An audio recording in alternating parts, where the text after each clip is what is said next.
My husband, the CEO, smiled coldly and said, "Congratulations, you're terminated. Take your old laptop and get out. This $15 million company is mine now, and Isabella will take your place. The divorce papers arrive tomorrow. Security will escort you out in 8 minutes." I smiled back, knowing my hidden code would activate in exactly that time. The result would be their complete destruction. Marcus's hand slid the termination letter across the glass conference table while Isabella Ravencroft stood beside him, her perfectly manicured fingers resting possessively on his shoulder. "Effective immediately," he said, his Stanford class ring catching the harsh fluorescent light as he touched it nervously. "Security will escort you out in 8 minutes." I stared at the man I'd spent 4 years building quantum shield technologies with, the man who'd promised to love and respect me forever, and felt my phone vibrate in my pocket. The timer I'd set 4 months ago had just gone off. 8 minutes. That's all they had left before their world came crashing down. But I'm getting ahead of myself. Let me tell you how we got here. 3 years ago, Marcus and I sat cross-legged on the concrete floor of a converted brewery in Portland's Pearl District, surrounded by empty kombucha bottles and cold Vietnamese coffee. The Oregon rain drummed against the industrial windows as we sketched out what would become quantum shield technologies on the backs of food truck receipts and coffee-stained napkins. My fingers danced across my vintage MacBook keyboard, writing code while Marcus paced behind me, throwing out ideas faster than I could implement them. His energy was infectious, even if his technical understanding was limited. "What if we could predict cyber attacks before they happen?" he'd said, his eyes bright with venture capitalist ambition. "Not just react to them, but actually see them forming in the digital landscape." I remember looking up at him, my thick-rimmed glasses sliding down my nose as geometric patterns of code danced in my peripheral vision. The synesthesia that made programming feel like painting with light had shown me something beautiful. "I can build that," I told him. "Give me 6 months and I'll create something nobody's ever seen before." He'd kissed me then, right there among the chaos of our makeshift office, between servers that hummed like electronic cicadas. "This is why I love you, Sailor. You make the impossible possible." Those early days felt like magic. We'd work 20-hour days, surviving on food cart burritos and the kind of determination that only comes from believing you're about to change the world. Marcus handled the business side, charming investors with his Wharton MBA confidence and family connections. I lived in the code, building our platform line by line, function by function, watching the patterns form in my mind like digital aurora. We were perfectly balanced, or so I thought. Our wedding happened right in the middle of launching our first major product. I wore a simple ivory dress I bought online for $300, and we got married in the server room at 2:17 a.m. on a Tuesday because neither of us could afford to take time off. The officiant joined us via video call, bemused but professional. Marcus held my hand surrounded by the gentle hum of our creation and made promises that went beyond traditional vows. "We're partners in everything," he'd whispered just for me to hear. "Equal shares in business and in life. Your brilliance is my North Star." I believed every word. The company grew faster than either of us had dared to imagine. Within 18 months, we'd moved from the brewery to a sleek downtown office with floor-to-ceiling windows and a view of Mount Hood. We hired our first employees, signed our first $1 million contract with Nike, and suddenly Quantum Shield was more than just a dream coded in a converted warehouse. It was real, and it was ours. At least, I thought it was ours. The changes started small, so subtle I didn't notice them at first. During our Monday morning all-hands meetings, Marcus began interrupting me when I explained technical updates to our growing team. "What Sailor means is," he'd say, then proceed to translate my precise technical language into business buzzwords that stripped away all the nuance. When I confronted him about it later in our shared office, he'd laugh it off. "I'm just trying to help, babe. You know how you get lost in the technical weeds sometimes. Not everyone has your brain." Then came the client presentations. I'd spend days preparing demonstrations of our newest features, coding elegant visualizations that showed exactly how our predictive threat matrix worked. But increasingly, Marcus would present them himself while I sat silently beside him like a well-dressed technical assistant. "Sailor's our technical genius," He'd tell clients with what I now recognize as a patronizing smile. She makes the magic happen behind the scenes. Behind the scenes. That's where he wanted me. The day Isabella Ravencroft walked into our office for her interview, I actually felt relieved. Finally, another brilliant woman in our testosterone-heavy startup environment. She was sharp, sophisticated, with an MBA from Wharton and a PPE from Oxford. Her resume sparkled with consulting work at McKinsey and a brief stint at the State Department. Her references were impeccable. She's perfect, I told Marcus after the interview, watching through our glass conference room as she chatted effortlessly with our developers in 3 different languages. She understands both technology and business strategy in a way we desperately need. He hired her the next day as Chief Strategy Officer. Isabella fit into our company culture like she'd been designed for it. She reorganized our chaotic project management system, streamlined our client onboarding process, and somehow made our disaster of a supply ordering system actually functional. She brought homemade scones to Monday meetings, remembered everyone's coffee preferences, and could debug Python while discussing venture capital strategy. I thought I'd found not just a colleague, but a friend. The late nights started about 3 months after she joined. First, it was preparing for a major client pitch with the state of Oregon. Then, it was restructuring our development team hierarchy. Then, it was strategic planning sessions for the next funding round. Always something urgent, always something that couldn't wait until morning, always requiring both Marcus and Isabella's immediate attention. "You head home, babe," Marcus would tell me around 8 o'clock, not looking up from whatever documents Isabella had spread across the conference table. "Isabella and I need to finish this revenue projection. Don't wait up."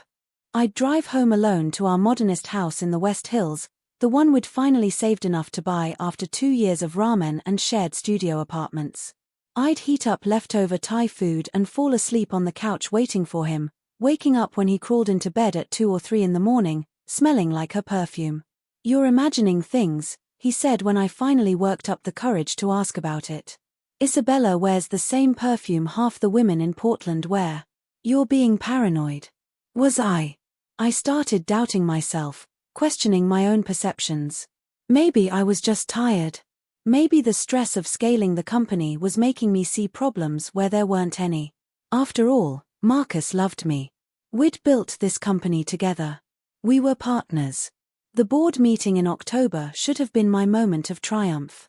I'd just completed a major platform upgrade that increased our threat detection speed by 400% while reducing false positives by 60%. Our clients were ecstatic. The Oregon Health and Science University had avoided a ransomware attack that could have compromised 2.8 million patient records, all because our system predicted the attack vector 18 hours before it launched. But when Marcus presented to our investors, my breakthrough became our team's collaborative achievement with strategic guidance from our operations department. The technical innovation was buried under corporate speak about synergistic development processes and cross-functional optimization.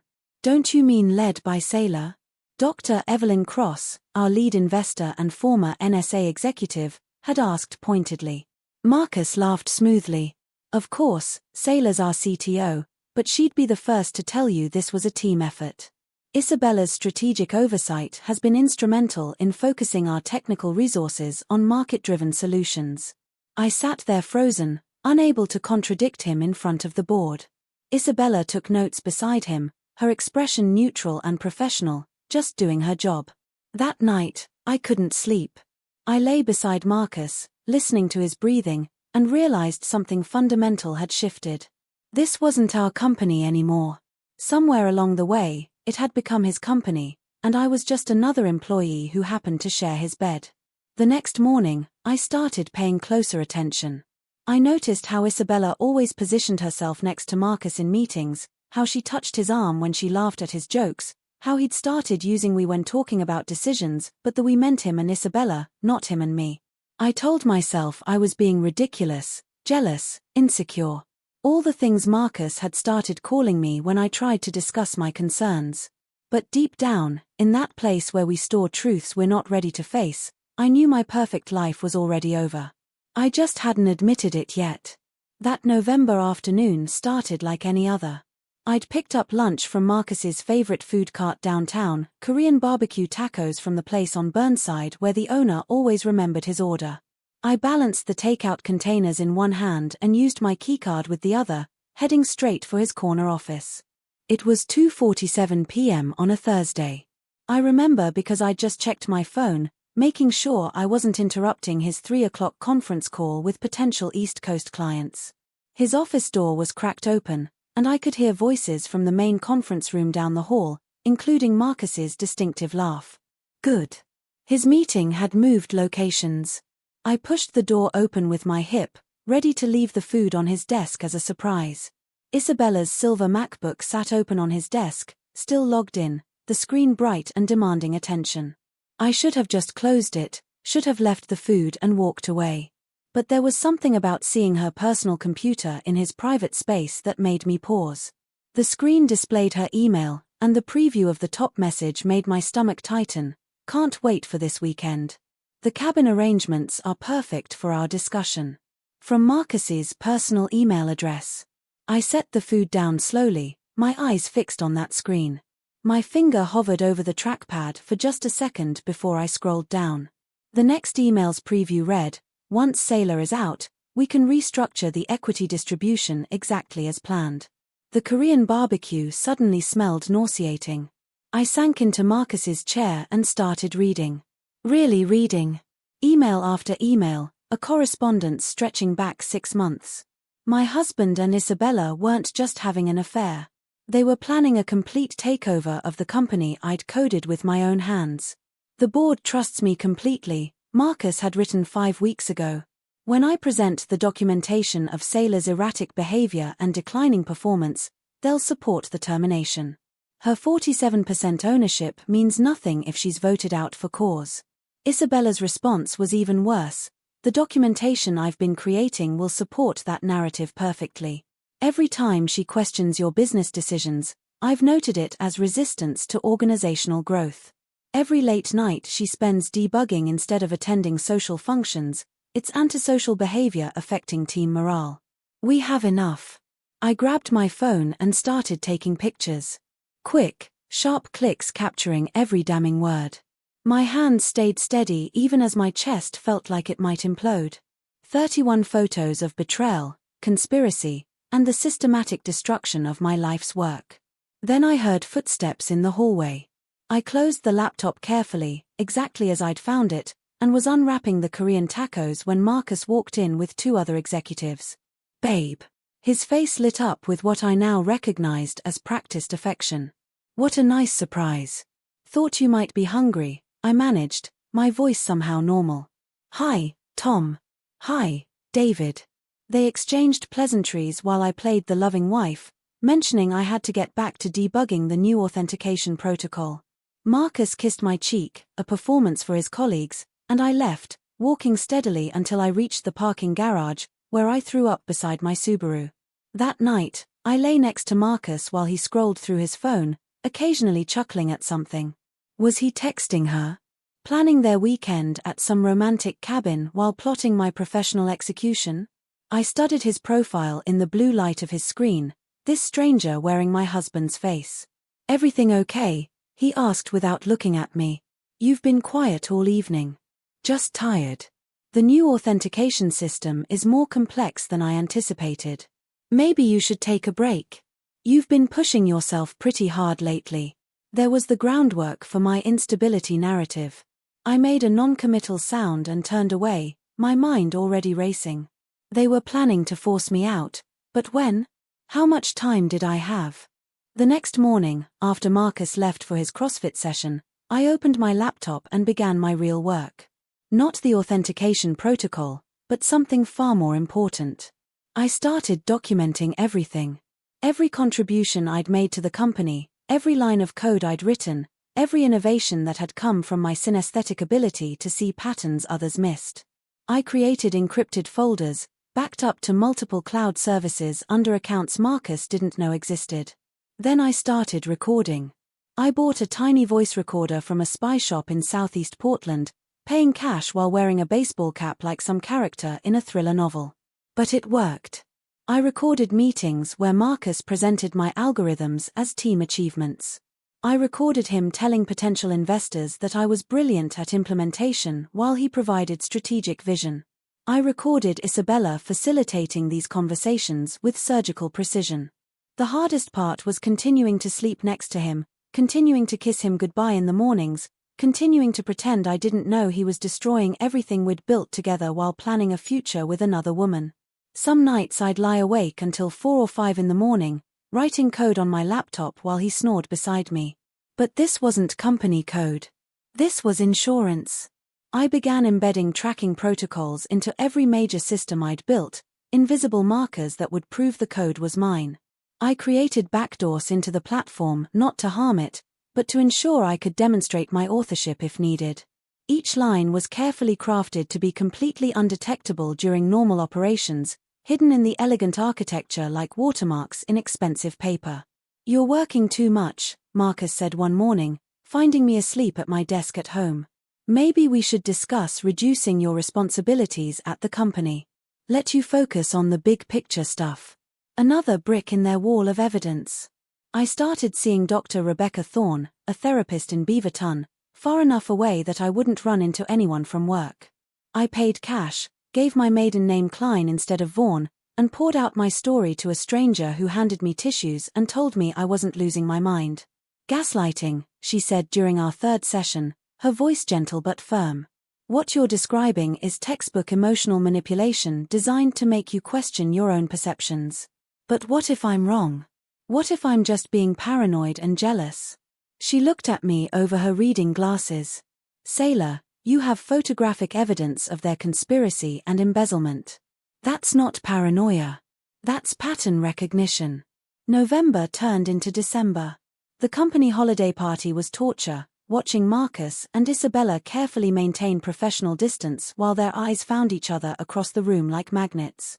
I wore my best dress, a midnight blue number that Marcus had once said made my eyes look like stars, and smiled until my face ached, playing the devoted wife and dedicated CTO. "Sailor is the heart of our technical innovation," Marcus told everyone during his toast, raising his glass of overpriced wine. Past tense. I noticed. Not is creating or continues building, but is something static, a monument to past achievement rather than ongoing contribution. 2 weeks before Christmas, I heard them on a conference call they didn't know I was part of. I'd dialed into what I thought was a routine board meeting, but I'd connected early, and they were using the line thinking they were alone. After New Year's, Marcus was saying, his voice casual, discussing my destruction like weekend plans. "We'll do it in January. Clean start for the new fiscal year." "The divorce papers?" Isabella asked, and I could hear her typing, probably taking notes on my elimination. "Same day. Rip the Band-Aid off. By February, you'll officially be CTO and we can stop pretending this is a partnership." I muted my line and listened to them plan my professional and personal execution, taking notes in my encrypted journal. January. I had less than a month to prepare. That night, I worked until dawn, not on company systems but on my insurance policy.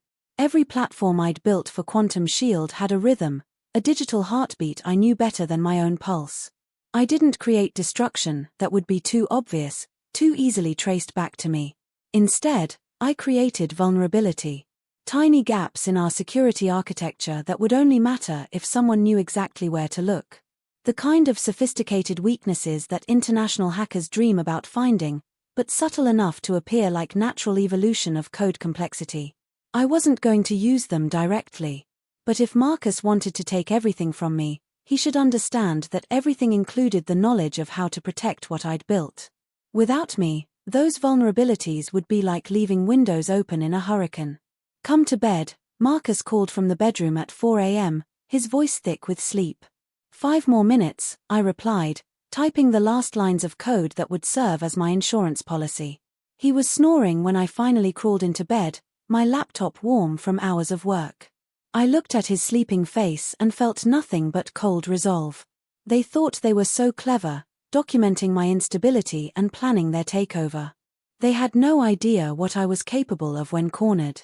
I closed my eyes and started counting down the days until January, until the charade would end, until they would learn exactly who they'd underestimated. The January countdown had begun, but my mind kept circling back to earlier moments, red flags I'd dismissed, explained away, or simply refused to see.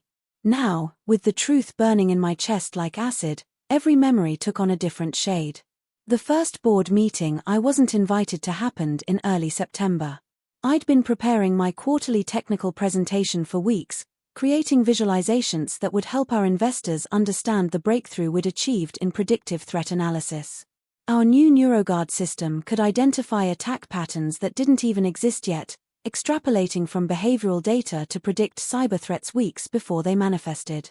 That morning, Marcus stopped by my workstation with coffee and a sympathetic expression. "Change of plans for today's board meeting," he said, setting the cup next to my keyboard. "Dr. Cross wants to focus purely on market expansion and revenue projections. Pretty dry stuff. No need for you to sit through 4 hours of financial modeling." "But I always present the technical updates," I said, confused. Dr. Cross specifically asked about our algorithmic improvements last quarter. Marcus's jaw tightened for just a microsecond. "I'll handle it. You know how these former government types get, sometimes too much technical detail makes them nervous about things they can't control. Better to keep it high level and strategic." I spent that afternoon in my office, watching the clock and feeling strangely untethered from my own company. When Marcus returned, he was vague about the discussions. "Went great," was all he said. "They're very pleased with our trajectory." 3 weeks later, I ran into Dr. Cross at a coffee shop in the Alberta Arts District. Her discomfort was immediate and obvious. "Sailor, how are you feeling?" she asked with the kind of careful tone people use around someone they perceive as fragile. "I'm fine. Why wouldn't I be?" She shifted her weight, glancing around like she was looking for an escape route. "Marcus mentioned you've been under considerable pressure lately. Taking some time to recalibrate your work-life balance." Recalibrate? The word tasted bitter in my mouth. "Dr. Cross, I've never been more focused. Did Marcus show you the predictive analytics breakthrough? We can now identify threat vectors that won't manifest for weeks. He mentioned you've been working on something innovative." Her voice was cautious, diplomatic. But he's concerned about your intensity around it. Sometimes brilliance and burnout can look very similar from the outside. I wanted to scream. Instead, I smiled and excused myself, leaving my untouched matcha latte on the counter. The financial discrepancies started small. A consulting fee here, a software license there. Amounts that weren't huge individually, but didn't match any vendors I recognized. I found them late one night while reviewing quarterly reports, preparing for what I thought would be my next board presentation. Phoenix Dynamics Consulting, $73,000. I'd never heard of them. A quick search showed a website that looked professional but generic, with no real information about their services or team members. Ravencroft Strategic Solutions, $51,500.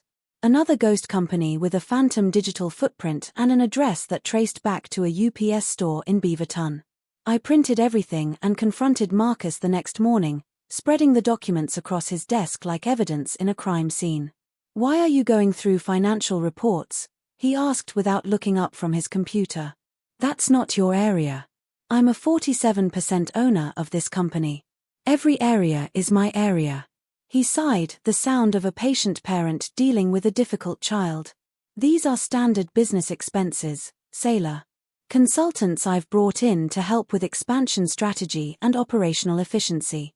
Do you want to micromanage every invoice, or do you want to focus on what you do best? I want transparency about where our money is going." "Our money?" He finally looked at me, his eyes cold. "Interesting. When it's about the code, it's your platform, your algorithms, your innovations. When it's about finances, suddenly it's our money." The conversation spiraled into an argument that ended with him storming out and Isabella appearing 20 minutes later to mediate. She sat in our conference room with her perfect posture and concerned expression, speaking in the soothing tones of a professional counselor. "He's just stressed," she told me, her voice gentle but firm. "You both are. The company's growth is putting pressure on everyone. Maybe if you focused on your technical responsibilities and trusted him to handle the business operations, things would be smoother for everyone. Looking back, I can see how carefully orchestrated it all was. Every conversation, every conflict, every moment of doubt, all building toward my inevitable removal. The restructuring proposal came in late September, presented as a necessary evolution for our rapidly scaling company. Marcus had prepared an elaborate PowerPoint presentation, complete with organizational charts that showed him at the apex as CEO, with me underneath as CTO reporting directly to him. It's just formalizing what we already have, he explained to our senior staff, his laser pointer dancing across the projected hierarchy. I handle business strategy and investor relations, Saylor handles technology and product development. This just makes the structure clearer for stakeholders. But we're co-founders, I said, my voice steady despite the rage building inside me like a brewing storm. Equal partners. Of course we are, he replied smoothly. This doesn't change that fundamental relationship. It's just about operational efficiency and clear decision-making protocols. Tom from business development nodded along. David from marketing seemed to think it made perfect sense. Even Jasper Blackwood, my most loyal senior architect, stayed quiet, though I caught him looking at me with something that might have been sympathy. I realized then that the groundwork had been laid long before this meeting. Everyone had already been convinced this was reasonable, necessary, maybe even overdue. Isabella had been working her magic, conducting one-on-one sessions with key team members, carefully shaping the narrative about organizational maturity and professional growth. I think what Marcus is proposing makes a lot of sense, Isabella offered, as if her opinion had been solicited. Clear hierarchies reduce confusion and improve decision-making speed. It's a natural evolution as we scale. Since when do we need hierarchy between founders? I asked. Marcus's smile was patronizing enough to make my teeth ache. Since we stopped being a two-person startup in a converted brewery and became a $15 million company with 43 employees and institutional investors. The vote was scheduled for the next board meeting. I spent the intervening weeks trying to shore up support, but every conversation felt like pushing against a wall that had already been built. The narrative was set. Saylor Klein was a brilliant technologist who needed professional management to maximize her contributions. Meanwhile, Isabella's influence was expanding like a virus through our organizational structure. She started joining client calls that had always been mine, introduced as our operations strategist who's helping optimize our client relationship protocols. She attended technical demos I conducted, asking questions that subtly undermined my explanations while appearing supportive and engaged. When Saylor says revolutionary, she'd clarify to clients, her tone helpful and professional, what she means is significantly improved. We want to manage expectations appropriately while highlighting genuine innovations. She began copying herself on emails between me and my development team, just to maintain strategic oversight of technical priorities. She scheduled regular one-on-ones with my direct reports to better understand their challenges and growth opportunities. She even started bringing artisanal coffee to our morning stand-ups, positioning herself as the caring, attentive leader while I was increasingly painted as the obsessive perfectionist who cared more about code than people. The isolation was the cruelest part. Sarah Chen, our lead front-end developer who'd been with us since month 6, stopped joining me for our usual Tuesday lunch walks along the Willamette. Just really swamped with the new user interface requirements, she'd say, avoiding eye contact. Marcus Rodriguez, our database architect who used to bounce ideas off me constantly, started sending formal email requests with Isabella copied, seeking approval for decisions he'd previously made independently. Even the administrative staff grew distant. Conversations would halt when I walked into common areas. The easy camaraderie we'd built over 3 years evaporated like morning mist. One afternoon in November, I overheard 2 junior developers who didn't know I was in the supply closet, searching for printer paper. Is it true she had some kind of breakdown in the parking garage? One asked. That's what I heard, the other replied. Marcus has been really patient with her, but it must be affecting the whole company's culture. Isabella said we need to be supportive but maintain professional boundaries. She's been great about helping us navigate the situation. The situation. That's what I'd become. Not the co-founder who'd architected the platform they worked on every day, but a problem to be managed, a difficulty to be endured. I sat in that supply closet for 25 minutes, surrounded by boxes of copy paper and printer toner, understanding finally how completely I'd been outmaneuvered. Every single person in the company had been given a carefully crafted narrative about me, and I'd been too buried in my work, too trusting of my marriage, to see it happening. That night, I watched Marcus at dinner, cutting his salmon with precise movements, checking his phone between bites. He'd gained weight recently, too many client dinners, he claimed. But now I wondered if they were really client dinners or something else entirely. The team seems distant lately, I ventured, testing the waters. Maybe you're projecting, he replied without looking up from his phone. Have you been taking those mindfulness walks Dr. Thorne recommended? My blood turned to ice. I'd never told him about Dr. Thorne. I'd been paying cash, using my maiden name, meeting her in a completely different part of the city. What? He glanced up, his expression neutral. You mentioned a therapist had suggested exercise for stress management, right? Had I? I couldn't remember. Maybe I had mentioned something in passing. The gaslighting was so effective that I questioned even my own memories of our conversations. Right, I said, returning to my dinner while my mind raced. The final board meeting I attended was in December. I wasn't presenting, Marcus had made that clear. But as a major shareholder, I couldn't be excluded entirely. I sat at the far end of the conference table, watching him present my life's work as collaborative team achievements while Isabella provided supporting documentation for every claim. Dr. Cross and the other investors barely looked at me. When I tried to add context to a technical question about our neural network architecture, Marcus smoothly interrupted. Saylor's absolutely right, and that's exactly what our technical documentation demonstrates, he said, making my expertise sound like an echo of his own understanding rather than the source material itself. I left that meeting knowing my professional assassination was complete. In 6 months, I'd gone from respected co-founder and technical visionary to unstable liability who needed professional management. And the worst part was that everyone believed it, because the story had been told so carefully, so gradually, that it seemed like natural evolution rather than constructed fiction. That night, as Marcus slept peacefully beside me, I opened my laptop one final time. The code I'd been writing wasn't just insurance anymore.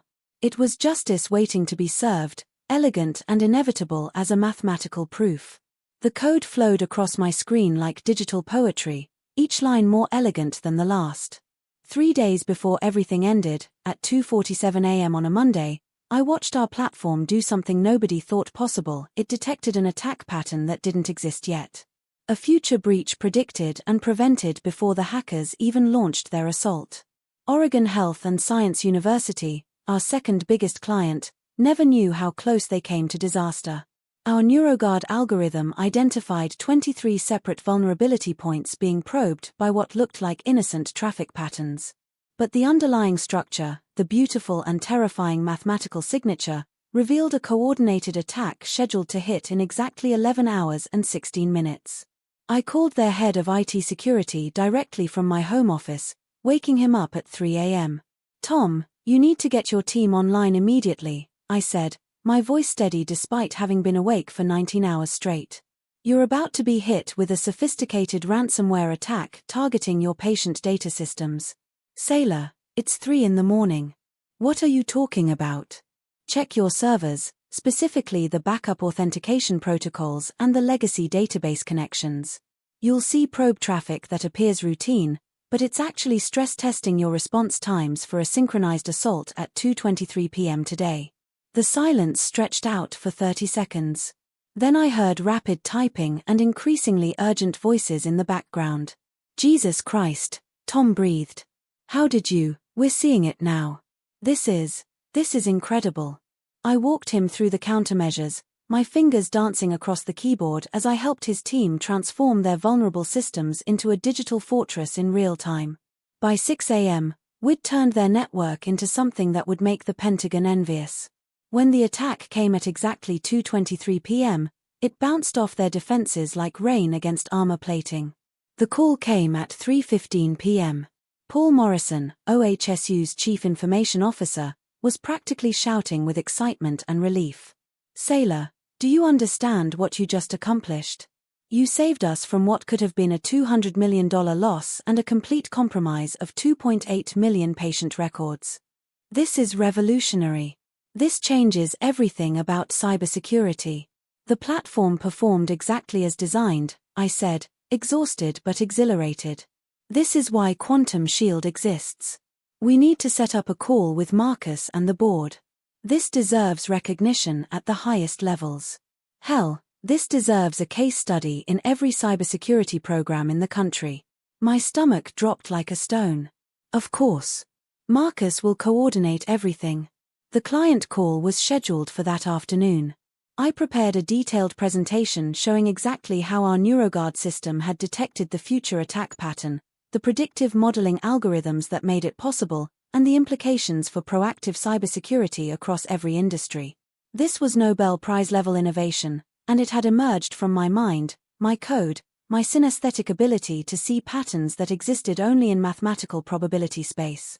Marcus reviewed my presentation materials an hour before the call, frowning at my slides like they were written in an unfamiliar language. "This is pretty technical," he said, making notes in the margins. "Let me simplify it for the client's executive team."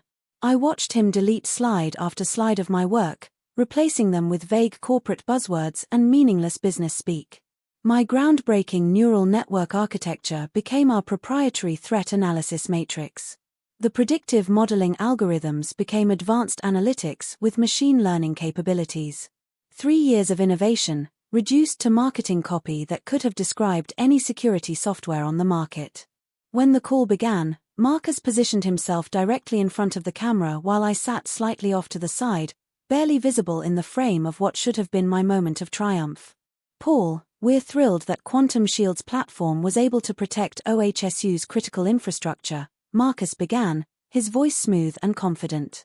"This is exactly the kind of proactive security we've been developing as a comprehensive team effort." "Incredible work," Paul responded enthusiastically. "Sailor, that call at 3 in the morning, you sounded like you were literally watching the future unfold. How is that even possible?" Marcus jumped in before I could respond, his interruption so smooth it seemed natural. "That's the beauty of our integrated system, Paul. It allows our entire technical team to monitor and respond to emerging threats with unprecedented speed and accuracy. Sailor was simply the team member on duty last night when the system identified the threat pattern. On duty. I hadn't slept in 36 hours perfecting the algorithms that made this miracle possible. There was no duty rotation, no shift schedule. This was my life's work, my breakthrough, my vindication of everything I'd been building. "Actually," I started, but Marcus smoothly interrupted again. "What Sailor's being too modest to mention is that this represents a true collaborative achievement. While she handles the technical implementation brilliantly, our entire strategic team contributes to the platform's evolution. Isabella Ravencroft, our Chief Strategy Officer, has been instrumental in developing the operational protocols that enabled this rapid response capability." Isabella appeared on screen from her office, smiling graciously. "Thank you, Marcus.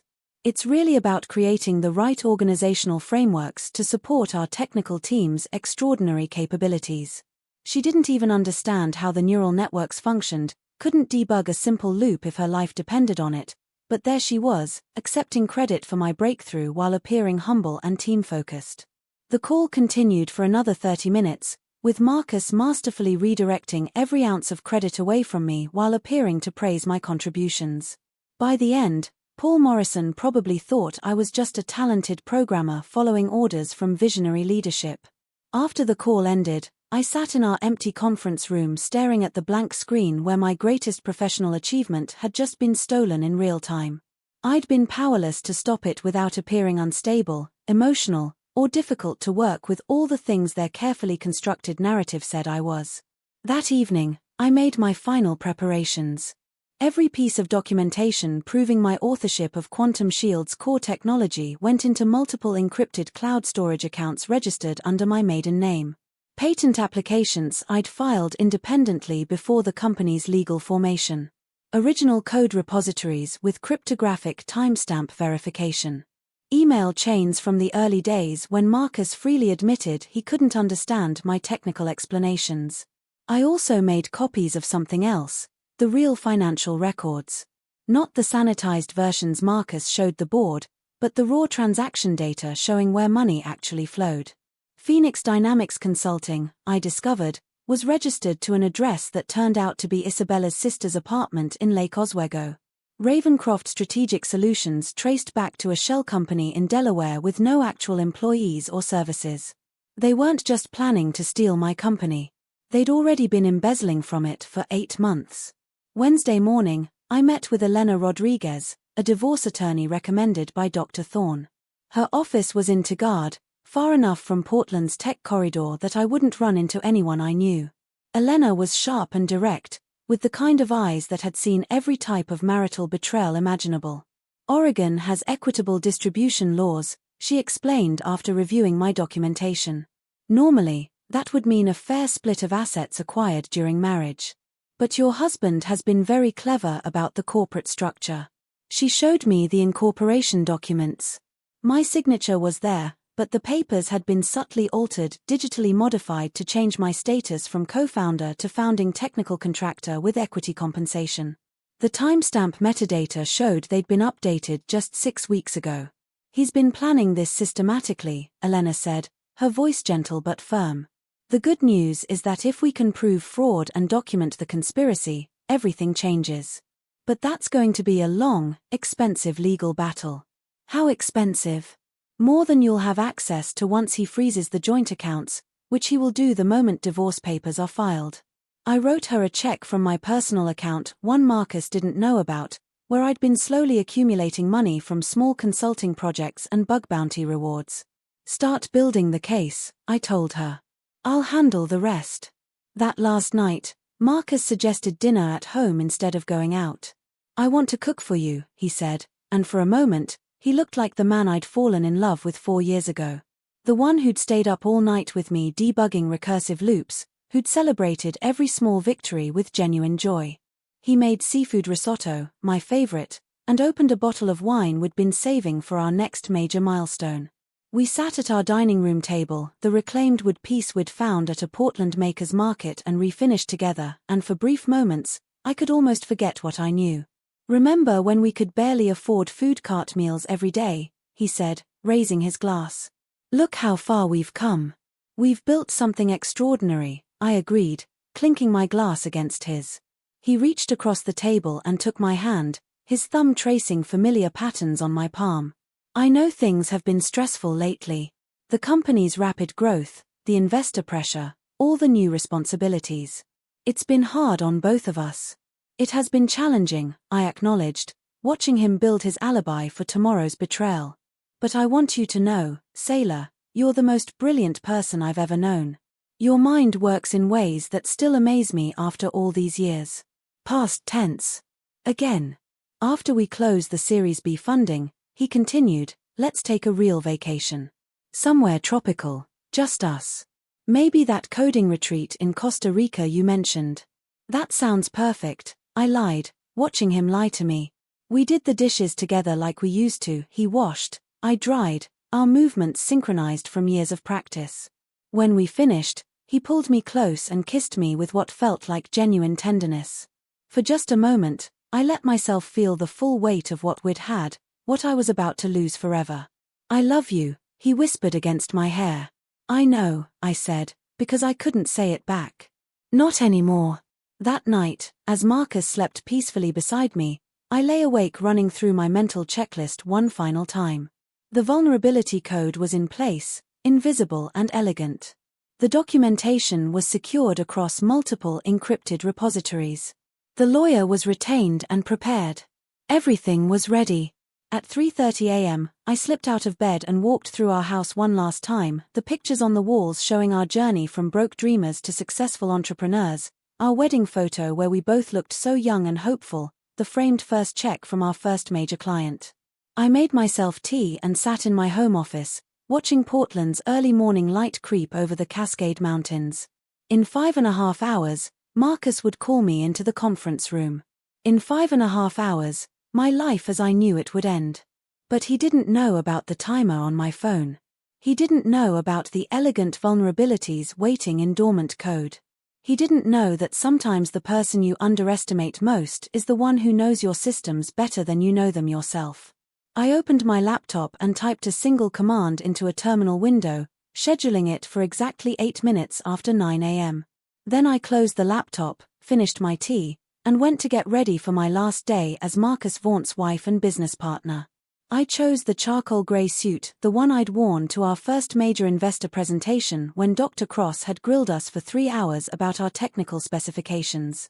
My hands were steady as I applied minimal makeup, slipped on the vintage Cartier watch that had belonged to my grandmother, and gathered my things. Every detail mattered now.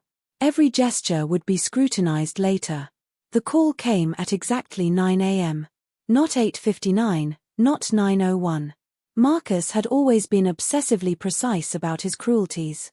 Sailor, Ophelia Sterling's voice was professionally neutral but carried an undertone of discomfort. Marcus needs to see you in the main conference room immediately. He says it's urgent. I'll be right there.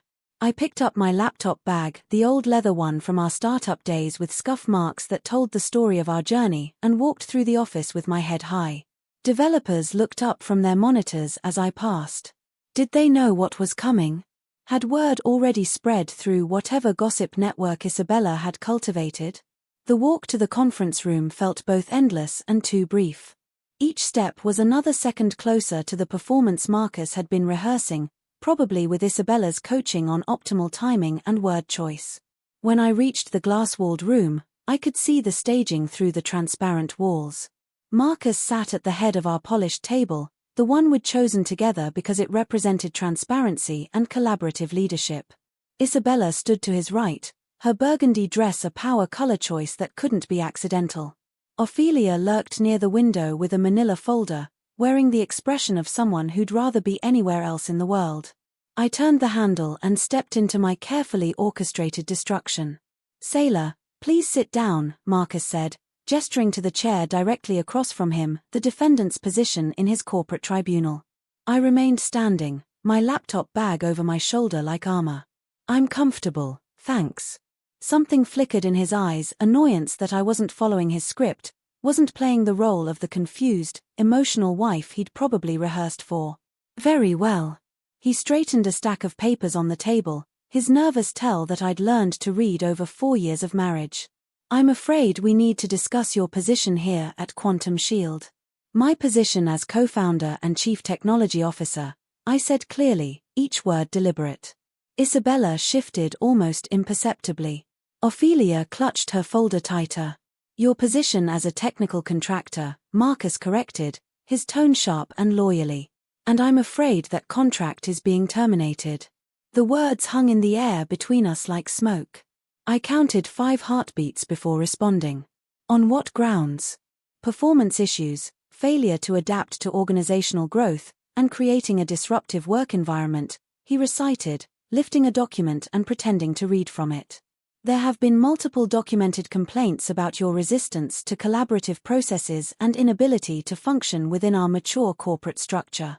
"Documented by whom?" "That's confidential," Isabella interjected smoothly, speaking for the first time since I'd entered. "But I can assure you the concerns have been thoroughly investigated and verified through multiple sources." I looked at her, really looked at her, this woman I'd welcomed into our company, mentored in our technical processes, invited to our home for dinner parties. She met my gaze without flinching, her expression professionally sympathetic. "How long?" I asked her directly. "I'm sorry. How long have you been planning this?" "The affair, the embezzlement, the systematic destruction of my career?" Ophelia made a small, strangled sound. Marcus's face flushed red, but his voice remained controlled. "That's exactly the kind of baseless, paranoid accusation that exemplifies the behavioral issues we've been documenting," he said coldly. "You're seeing conspiracies where there are none, Sailor. It's concerning, and it's affecting the entire team's productivity. So Isabella's hand on your shoulder is professional mentoring? The weekend trips to the cabin in Bend are strategic planning retreats? The Phoenix Dynamics consulting payments are legitimate business expenses. His jaw clenched so hard I could see the muscle twitch. This wasn't going according to their carefully rehearsed plan. I was supposed to be emotional, hysterical, giving them more ammunition for their instability narrative. Instead, I stood perfectly still, my phone recording everything from my jacket pocket. "The decision has been made," he said finally, sliding the termination packet across the table like he was dealing cards. "Your contract is terminated effective immediately. You'll receive 2-week severance pay, continuation of health insurance for 60 days, and," he paused, that cruel smile finally breaking through his corporate mask, "you can keep your old laptop. The 2019 MacBook Pro. Call it sentimental value. The laptop. My original development machine that contained every line of foundational code, every algorithm breakthrough, every innovation that had built this company from nothing." He thought he was being magnanimous, throwing scraps to the woman he'd just destroyed. He had no idea he was handing me a fully loaded weapon. "That's generous," I said flatly. "We think so," Isabella chimed in, "considering the circumstances. The circumstances being that you're stealing my company and embezzling from it simultaneously." "Nobody's stealing anything," Marcus said, his voice taking on a warning edge. "You're a minority contractor who's being released from employment due to documented performance issues. Your equity investment remains intact, though of course its value depends on the company's continued success under experienced leadership."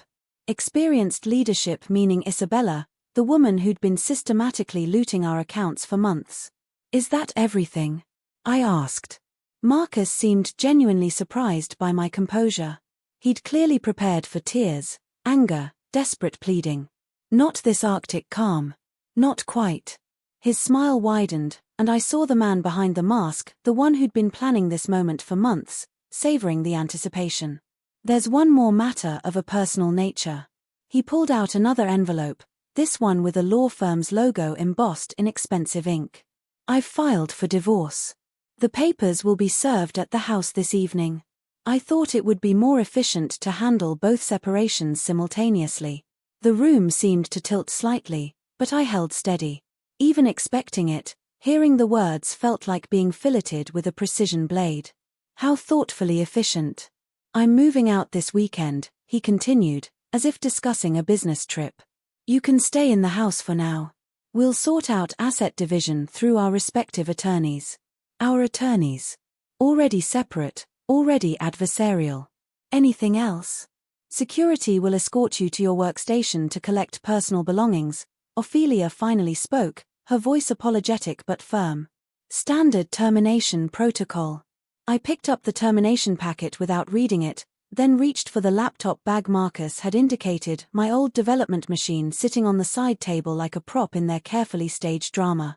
"Sailor," Marcus said as I turned toward the door. I stopped but didn't turn around. "For what it's worth, you are brilliant. You always have been. But brilliance without business acumen, without the ability to navigate corporate realities, it only gets you so far in the real world."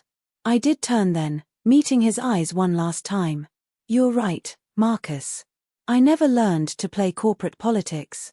I was too busy building the technology that made this company worth $15 million. His smirk faltered slightly. Isabella's hand moved protectively to his shoulder. "Security is waiting outside," Ophelia said quietly. 2 guards stood in the hallway, trying to look professional rather than uncomfortable.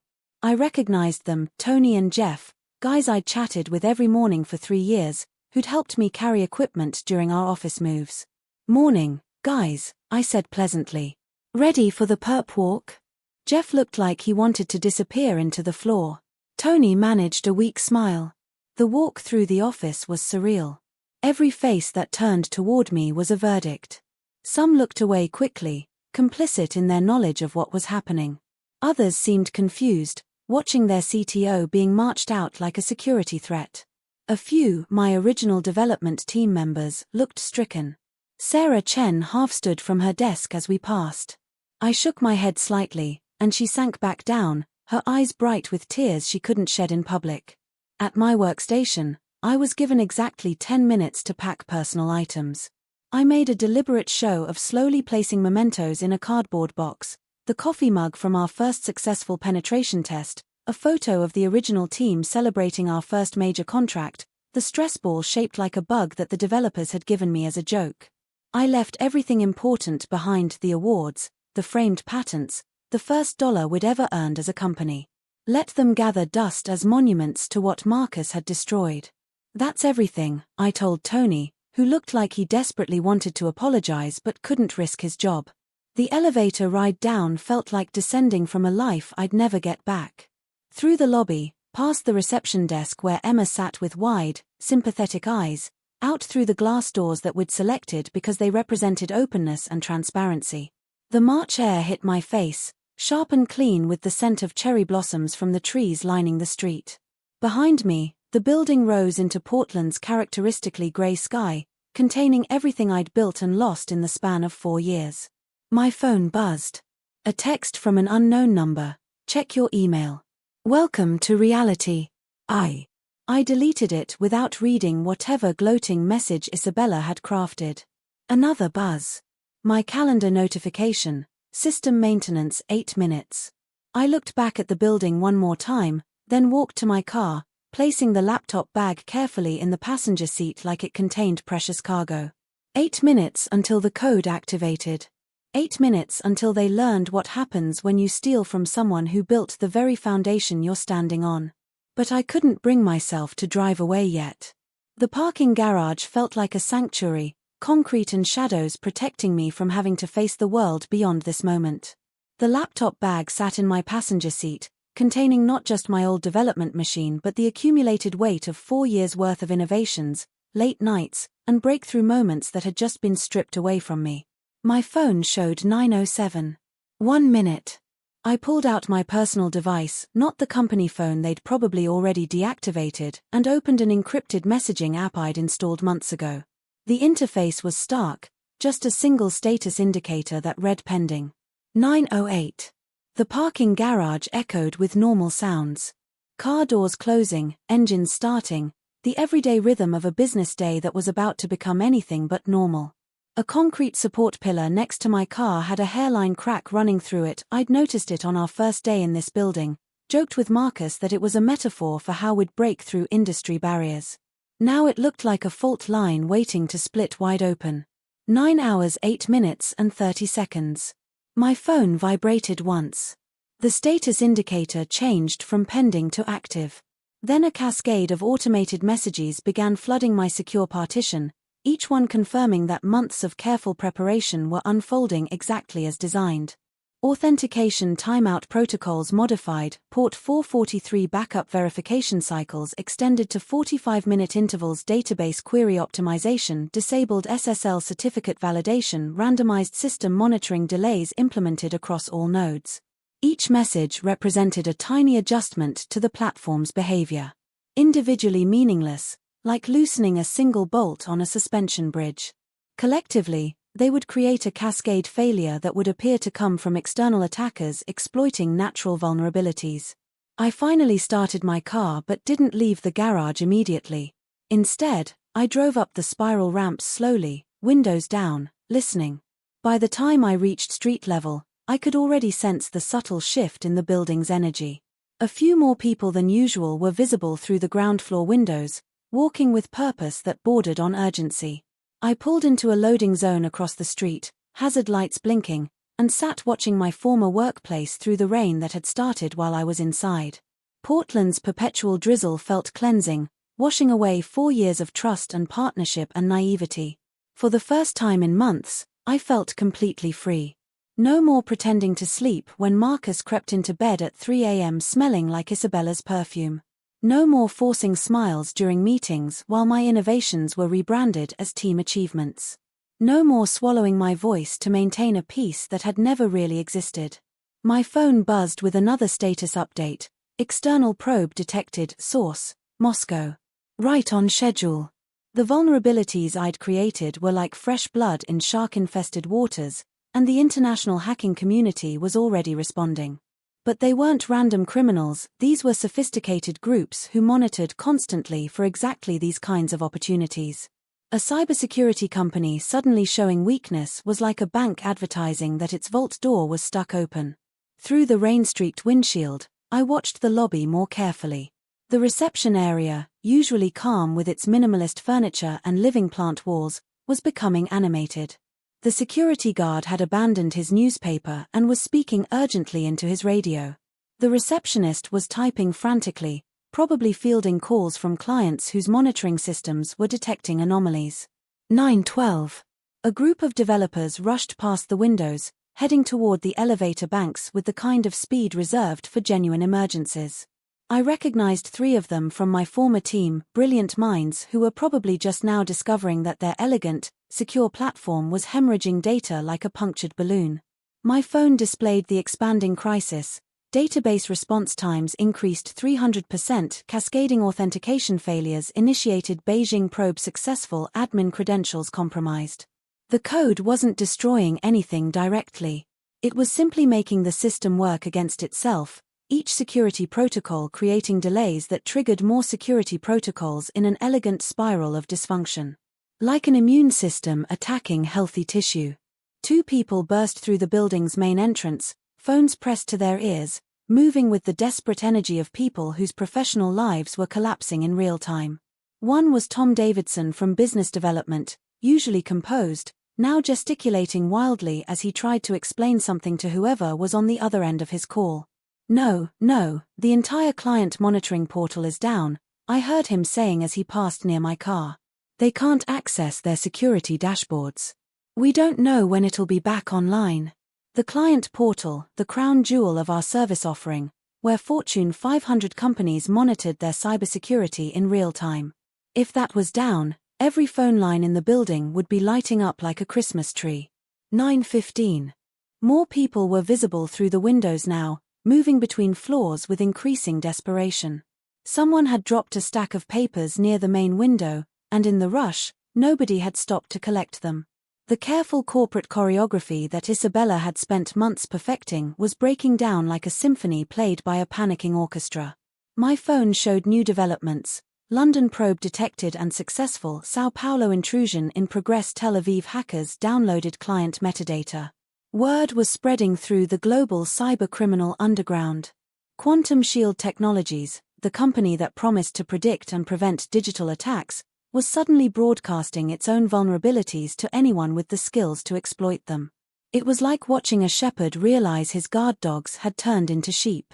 A news van pulled up to the building, faster response than I'd expected, but Portland's tech scene was small enough that word traveled quickly.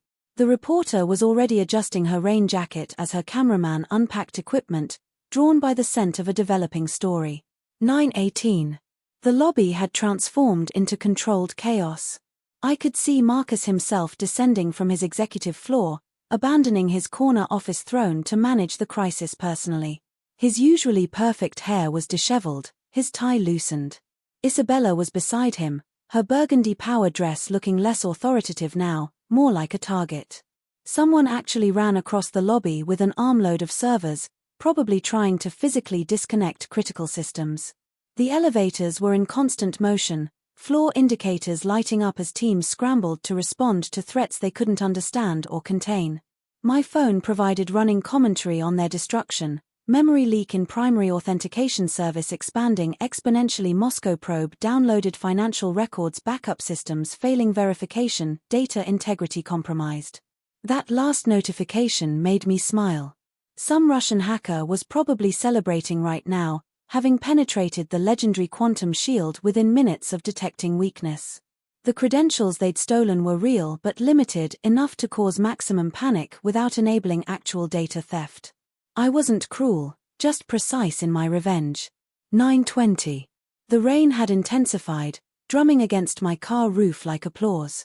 Through the water streaming down the windshield, I watched 2 security guards rush out of the building, looking around wildly as if the source of their digital attack might be standing on the sidewalk.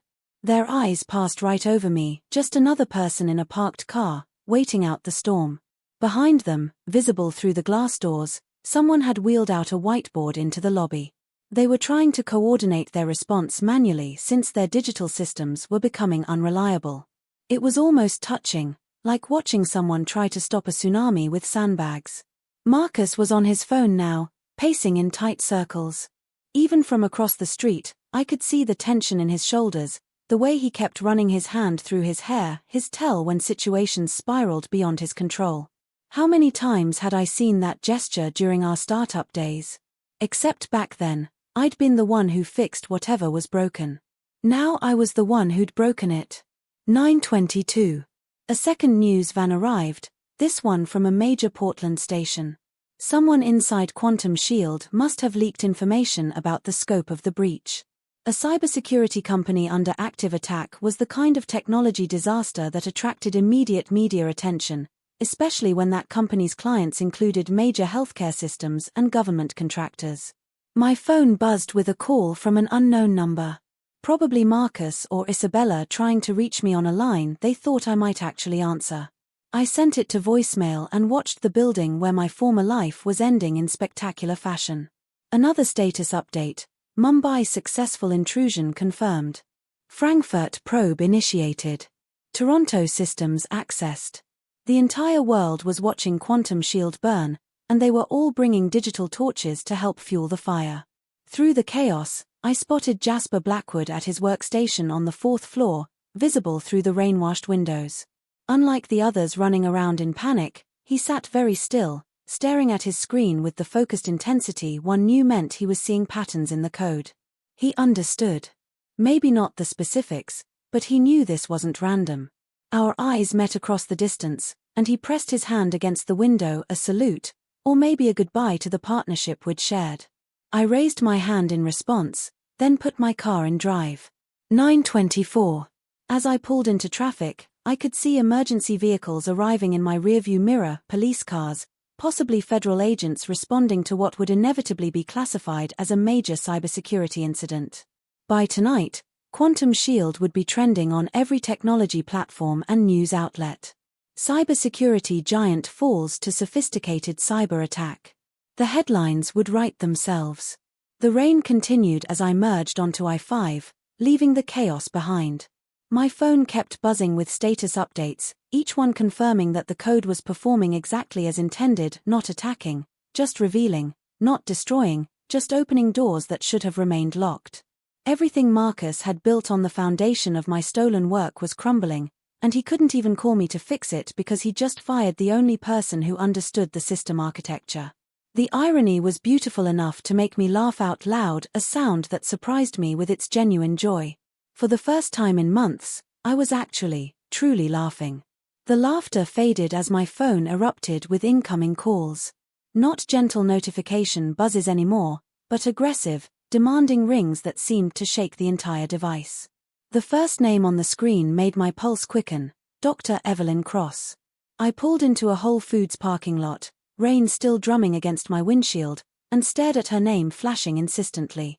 15 rings before it went to voicemail. Immediately, it started again. This time, I answered. "Sailor, thank God." Dr. Cross's voice was strained, nothing like the composed former NSA executive who'd grilled me about encryption protocols during our first investor meeting. "What the hell is happening at Quantum Shield? Our monitoring systems show complete infrastructure compromise across all client-facing services." "I wouldn't know, Dr. Cross. I was terminated this morning." Silence. Then, "That's impossible.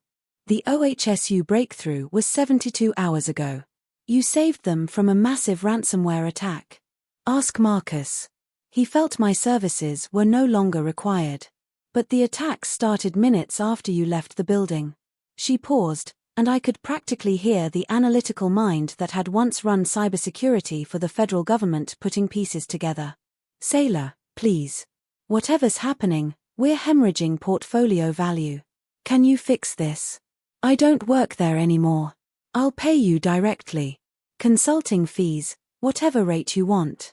This is catastrophic. I'm sitting in my car in a grocery store parking lot, locked out of all systems, with no access to the platform I architected.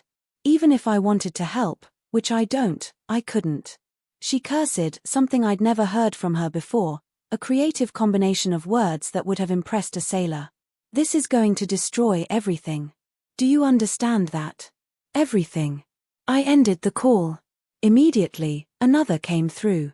Paul Morrison from Oregon Health, the man whose organization I'd saved just 3 days ago. Sailor, we're pulling our contract immediately, he said without preamble. I'm sorry, but we can't be associated with a compromised security firm. Our board is meeting in emergency session as we speak. I understand, Paul. How could this happen? You were just... He paused, and I could hear the realization dawning. You knew this would happen, didn't you? When you called at 3 a.m. about our vulnerabilities, you were seeing the same weaknesses in your own systems. I should go, Paul.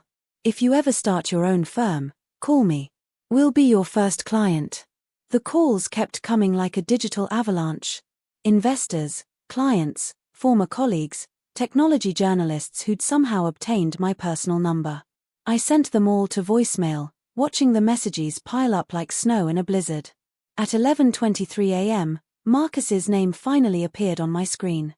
I let it ring 6 times before answering, just to hear how his voice had changed. Sailor, I need you to come back to the office immediately. No greeting, no pleasantries. His CEO composure had been replaced by something raw and desperate. I was escorted out by security 90 minutes ago. Remember? Stop playing games. The careful control cracked completely. The entire platform is failing. We're losing everything: clients, data integrity, investor confidence. The code, your code, it's the only thing that can stop this. My code isn't the problem, Marcus. Then what is? These vulnerabilities appeared out of nowhere. The timing. He trailed off, the implication hanging between us. The timing is unfortunate, I agreed blandly. But if you'd kept the person who understood the system architecture, maybe you'd be able to diagnose the issue. Sailor, please. His voice actually broke on my name. I know this morning ended badly, but this is bigger than personal issues. The company, our company, is dying. Your company, I corrected. You made that very clear this morning. I'll bring you back. Full restoration. Complete technical authority. We can work out the operational details later. With Isabella as my supervisor. Silence stretched between us like a chasm. Isabella is handling crisis management, he said finally. How's that working out? Are her strategic protocols helping with the technical catastrophe? This isn't about her. No. The head of operations has nothing to do with operational failure. I heard muffled voices in the background, probably Isabella trying to coach him through the conversation. Then her voice came directly onto the line. Sailor, this is beneath you, she said, her Oxford accent making even accusations sound refined. Whatever personal vendetta you have against us, innocent people are being hurt.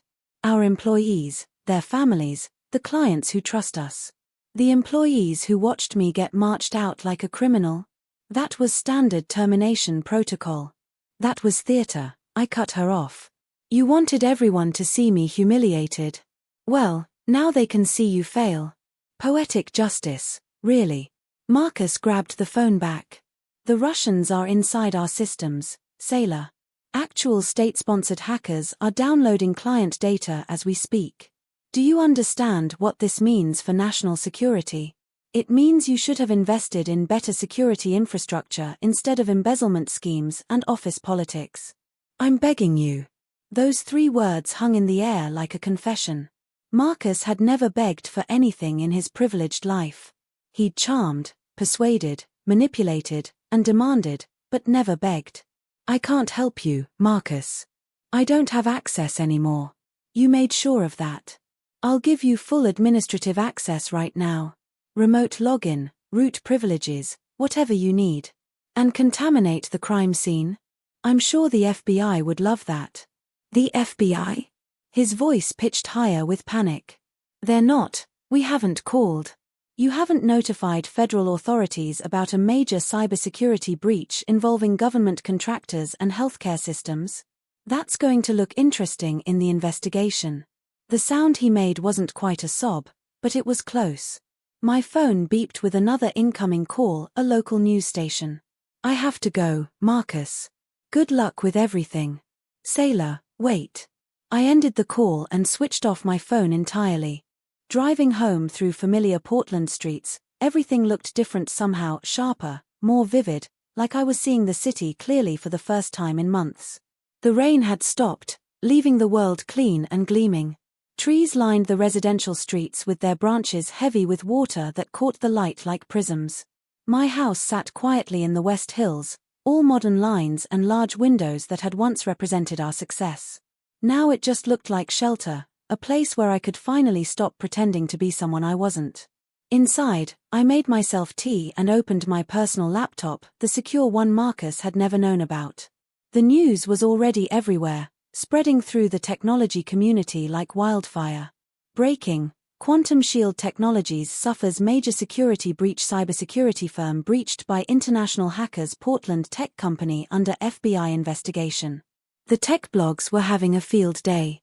Someone had leaked internal communications showing the chaos. Screenshots of error messages, photos of employees trying to coordinate manually with whiteboards, even a video of Marcus shouting at someone in the parking garage while rain soaked through his expensive shirt. My phone, still turned off, probably showed hundreds of missed calls by now. I opened my encrypted partition and accessed the real-time monitoring feeds I'd built into the system. The vulnerabilities were being exploited by attackers from 22 different countries now, each one thinking they were the clever opportunist who'd found a weakness. None of them realized they were walking through doors I'd strategically left unlocked. The client exodus was swift and brutal. Pacific Financial's departure triggered a domino effect that rippled through our entire customer base.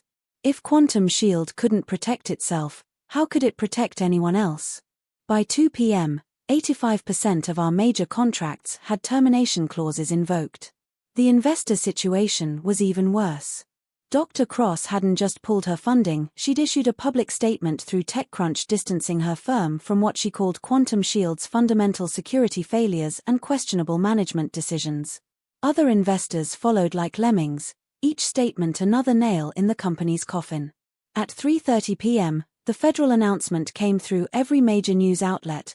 The FBI is investigating a significant security breach at Portland-based cybersecurity firm Quantum Shield Technologies. Organizations currently using Quantum Shield services are advised to implement immediate alternative security measures. That was the kill shot. No company could survive the FBI essentially telling the entire market to abandon their services immediately. I pulled up Quantum Shield's stock tracker. They'd gone public just 8 months ago, another of Marcus's grand expansion plans. The stock had opened at $52 per share. It was now at $11 and falling like a stone dropped from a skyscraper. My phone lit up with a text from Sarah Chen, his crying in the server room. Actually crying. Isabella locked herself in her office. Everyone's updating their resumes. Another message from a number I didn't recognize. This is Jeff from security. Sorry about this morning. We all knew it was wrong. Marcus is getting exactly what he deserves. At 4:30 p.m., international news outlets began running the story. China's state media was already using Quantum Shield as an example of American technological incompetence. The humiliation had gone global in less than 8 hours.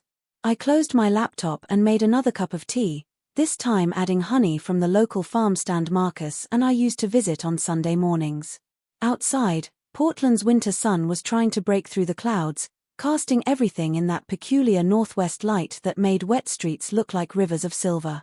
My phone showed 247 missed calls when I finally turned it back on. I scrolled through them like reading a casualty report, investors, clients, media outlets, and threading through them all like a desperate heartbeat. Marcus. Each unanswered call was a small victory, a tiny reversal of every time he'd dismissed me, talked over me, or stolen credit for my innovations. He'd wanted to erase me from the company's story. Instead, my absence had become the story. The local evening news led with Quantum Shield's collapse. They'd found a photo of Marcus from a tech conference just 3 weeks ago, where he'd given a keynote about impenetrable digital defense systems. The irony wasn't lost on anyone. The question everyone's asking, the anchor said, her voice carrying that particular tone reserved for spectacular failures, is how a cybersecurity company could be so vulnerable to the very threats it claimed to prevent. Former employees, speaking on condition of anonymity, report that the company's co-founder and chief technical architect was terminated just minutes before the attack began. They showed my LinkedIn photo, the professional headshot where I'm wearing my favorite vintage blazer, looking confident and capable. Sailor Klein could not be reached for comment.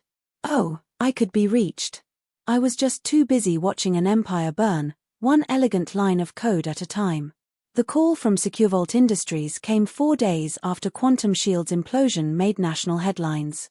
I was sitting in my home office, still in my pajamas at 11 a.m., when their CEO personally reached out. Ms. Klein, this is David Chen from SecureVault. I'll be direct, we need someone who actually understands predictive threat detection, and your work at OHSU speaks for itself.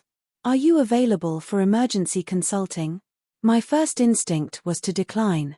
I needed time to process everything, to figure out what came next. But then I remembered the mortgage payment, the legal fees that were already accumulating, the reality of starting over at 36. I'm listening. $8,000 a day, minimum 15-day contract with possibility of extension. We need our entire infrastructure audited immediately. After what happened to Quantum Shield, every tech company in the Pacific Northwest is panicking. I nearly choked on my coffee. That was more than I'd made in 6 weeks at Quantum Shield. When do you need me to start? Could you be here tomorrow morning? That's how my freelance career began, not with careful planning or strategic networking, but with desperate companies suddenly realizing their cybersecurity might have holes that only I could identify and repair. Word spread through Portland's interconnected tech community faster than I'd anticipated. The woman who'd saved OHSU was available for hire, and everyone wanted to ensure they weren't the next Quantum Shield. My second client called while I was still working on SecureVault's comprehensive security audit. Then a third. Within 10 days, I had more work than I could reasonably handle and was turning down contracts from companies offering increasingly ridiculous sums. The bitter irony wasn't lost on me. Marcus had tried to erase my professional existence, but instead, he'd made me legendary. The mysterious CTO who'd left just before the catastrophe, the only person who could have prevented it, now available to save other companies from similar fates. I set up a proper home office in what used to be Marcus's study, removing his pretentious first edition books he'd never actually read, his meaningless business awards that now seemed like elaborate jokes. I replaced them with multiple high-resolution monitors, a proper server setup that hummed quietly in the corner, and a commercial-grade espresso machine that could sustain me through 20-hour coding marathons. The industry publications became my guilty pleasure. Every morning with my first shot of espresso, I'd read the latest updates on Quantum Shield's ongoing collapse. Quantum Shield loses 3 more major clients inside the chaos. Former employees describe toxic leadership from $15 million to bankruptcy, a cautionary tale. TechCrunch ran a particularly devastating investigative piece featuring anonymous interviews with former employees. Someone, I suspected Jasper Blackwood, had provided detailed accounts of how Marcus had systematically undermined his co-founder before the attack. The comment section was brutal. Classic case of ego over expertise, one commenter wrote. You don't fire your technical architect and expect to survive in cybersecurity. Another, the Klein effect, what happens when companies forget that their technical founders aren't just employees. The Seattle Times business section featured a timeline of Quantum Shield's downfall, complete with a graph showing the stock price's relentless descent. They'd managed to photograph Marcus leaving the building during what was clearly another crisis, and he looked like he'd aged a decade in 6 weeks. Grey stubble, wrinkled clothes, the hollow eyes of someone who hadn't slept properly in weeks. 7 weeks after the attack, Isabella's departure made the technology news. Not a grand announcement, just a small item buried in the business gossip section. Head of Operations Isabella Ravencroft exits Quantum Shield amid ongoing crisis. Sarah Chen texted me that evening, you should have seen it. Marcus called her incompetent in front of the entire remaining staff. Said her operational excellence had failed to prevent the breach. She threw her company laptop at the wall and told him exactly what she thought of his leadership abilities. Security had to escort her out. I felt a twist of something, not sympathy exactly, but recognition. Isabella had thought she was special, that her relationship with Marcus made her untouchable. Now she was learning what it felt like to be discarded when circumstances became difficult. Her LinkedIn profile disappeared entirely 3 days later. When someone tried to hire her for a startup in San Francisco, a simple Google search brought up dozens of articles linking her to Quantum Shield's spectacular failure. She was radioactive in the industry. The divorce papers arrived on a Thursday morning in February, delivered by a nervous process server who seemed relieved when I simply signed for them without drama. Elena Rodriguez, my attorney, reviewed them that afternoon with barely concealed amazement. "He's not fighting for anything," she said, seeming puzzled by the straightforward terms. "The house is yours, joint accounts split 50-50, and he's waiving any claim to your future earnings. What about the Quantum Shield shares?" She laughed, but it wasn't a happy sound. "What shares? The company's essentially worthless now. Your 47% of nothing is still nothing." The financial statements she showed me were staggering.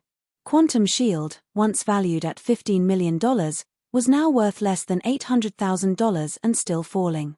The office lease alone was worth more than the company's remaining assets. "He's trying to sell," Elena added. "Word is he's shopping it around for pennies on the dollar, but nobody's interested. Who wants to buy a cybersecurity company famous for being catastrophically hacked?" Marcus tried calling me once during the divorce proceedings. I answered because Elena had advised me to document any contact for legal purposes. "Sailor." His voice was flat, empty of the confidence that used to define him. "I'm not calling about the company or the legal proceedings." "Then why are you calling?" "I wanted to apologize. Not for strategic reasons or legal positioning, just because I know what I did was unforgivable." I said nothing, letting the silence stretch between us like a bridge he'd have to cross alone. "I know what I destroyed," he continued. "The way I treated you, the way I ended things, the way I let ambition and ego turn me into someone I don't recognize. Isabella made me feel like I could be more important than I actually was. More powerful, more essential. And now I'm nobody. The board forced me to step down as CEO. I'm a figurehead with a worthless title in a worthless company. The FBI investigation cleared me of criminal charges, but the civil lawsuits from investors will probably bankrupt me personally. You're looking for sympathy." "No," he said quietly. "I'm looking for, I don't know, closure. Understanding. Some way to comprehend how I threw away the best thing that ever happened to me. I can't give you those things, Marcus. I know. I just wanted you to understand that I realize now what I lost. What I destroyed. You were the soul of everything we built, and I cut it out because I was too insecure to admit that your brilliance made my contributions look ordinary." "Yes," I said simply. "You did." The line went quiet except for his breathing, which sounded labored, like he was crying or trying not to. "The code," he said finally. "The vulnerabilities that destroyed us, they were too sophisticated, too targeted to be random. Too perfectly timed." "Are you accusing me of something?" "No. I'm saying I understand.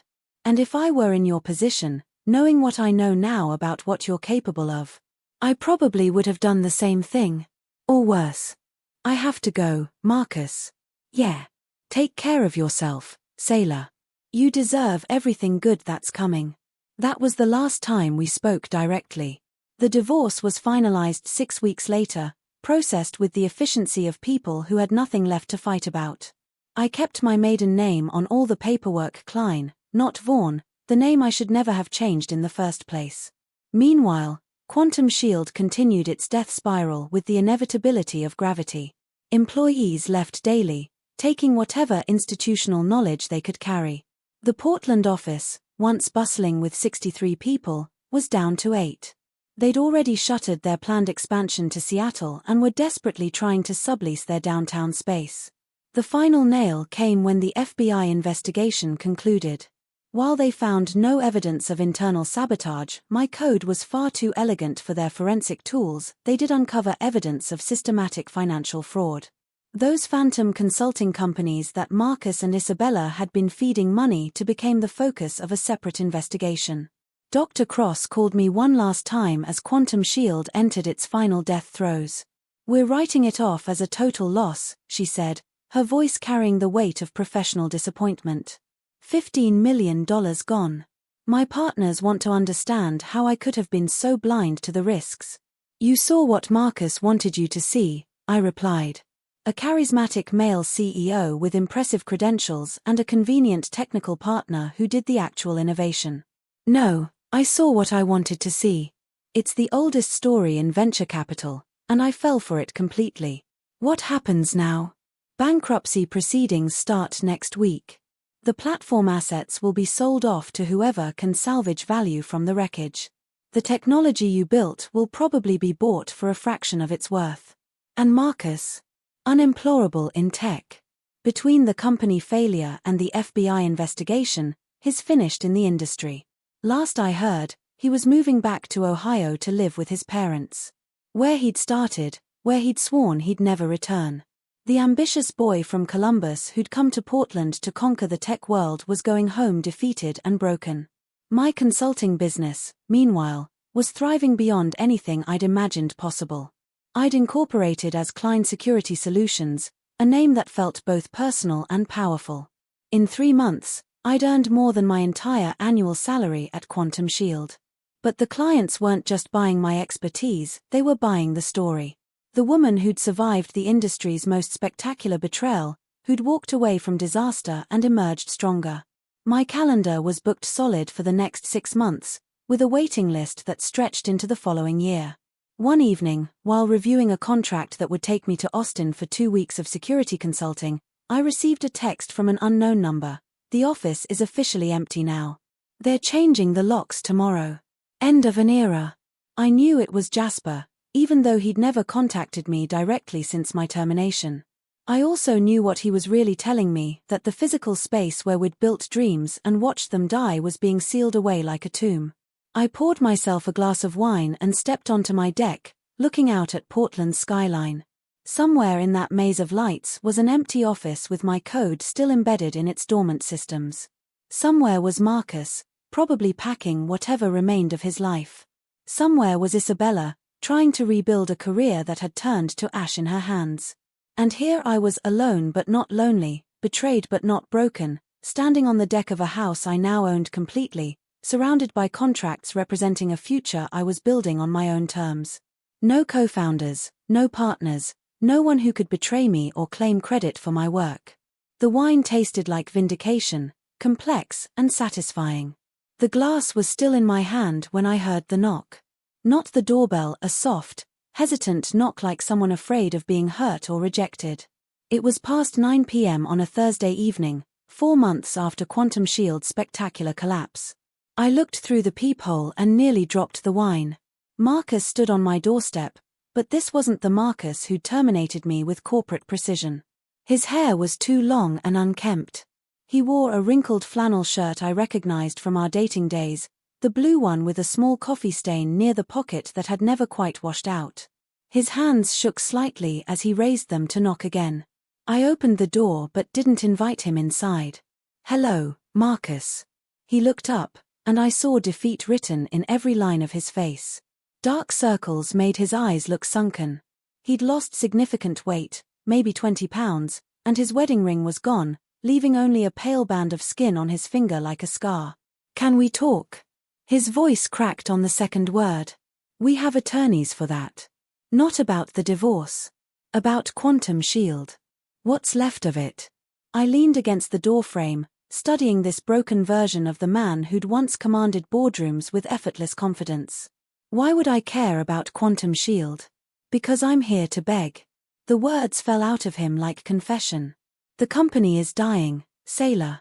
I've got 10 days of operating capital left, maybe 12 if I don't pay myself, which I haven't been doing anyway. That's not my problem. I know. God, I know it's not. But I need you to hear me out. Please. 5 minutes. Maybe it was curiosity. Maybe it was the satisfaction of seeing him humbled. Or maybe it was the clinical interest of watching someone face the consequences of their choices with complete clarity. I stepped aside and let him enter. He stood awkwardly in my living room, taking in the changes I'd made. I'd redecorated completely, removing every trace of our shared life together. The walls were now warm terracotta instead of his preferred sterile white. I'd replaced his uncomfortable modern furniture with pieces that actually felt like home: a reading chair by the window, bookshelves filled with technical manuals and science fiction novels, plants that thrived in Portland's filtered light. "Sit," I said, gesturing to the couch. He perched on the edge like he might need to flee at any moment. I remained standing, maintaining the psychological advantage. "The FBI cleared the company of criminal charges related to the breach," he began, his words carefully chosen. "But the financial investigation uncovered the consulting fraud. Isabella's embezzlement schemes." "Isabella's schemes?" I raised an eyebrow. "You signed those checks, Marcus." His jaw tightened. "She convinced me it was standard practice for tech companies. Hidden reserves for emergency operations," she said. "I was stupid enough to trust her completely." "You were stealing from your own company." "I was being manipulated by someone who turned out to be far more sophisticated than either of us realized." He stopped, running his hands through his hair. "It doesn't matter now. She's gone. Fled to London first, then disappeared entirely. Last anyone heard, she was teaching English in some village in rural Scotland." A village in Scotland. The strategic mastermind who'd helped destroy my life was now presumably explaining verb tenses to confused teenagers in the Highlands. "What do you want from me, Marcus?" He pulled out a folder from his messenger bag, hands trembling slightly. "I want to offer you 47% ownership of Quantum Shield. Full shareholder rights, board position, complete technical autonomy." I laughed, short, sharp, and entirely without humor. 47% of nothing is still nothing. "It won't be nothing if you come back." His eyes met mine for the first time since he'd entered. "We both know the platform works. You built something extraordinary, something that could revolutionize cybersecurity across every industry. The vulnerabilities that destroyed us, they weren't natural system evolution. They were surgical, precise, targeted." Our eyes locked. He knew. Of course he knew. "If you're accusing me of something." "I'm not," he interrupted. "I'm saying that someone who could create those vulnerabilities could also eliminate them permanently. Make the platform stronger than it ever was before." "Why only 47%? Why not 50? "Because I need to maintain legal control for the bankruptcy proceedings and investor negotiations." "But you'd have complete veto power on any technical decision. You'd be the real leader, just like you always should have been." I walked to the window, looking out at the city lights, making him wait in the silence. The satisfaction of this moment, him begging, offering me everything I'd wanted, should have felt better than it did. Instead, I felt hollow. "Isabella is completely gone?" I asked without turning around. "I'll put it in writing. She's permanently banned from any involvement with the company. Legally forbidden. And my technical decisions get absolute authority.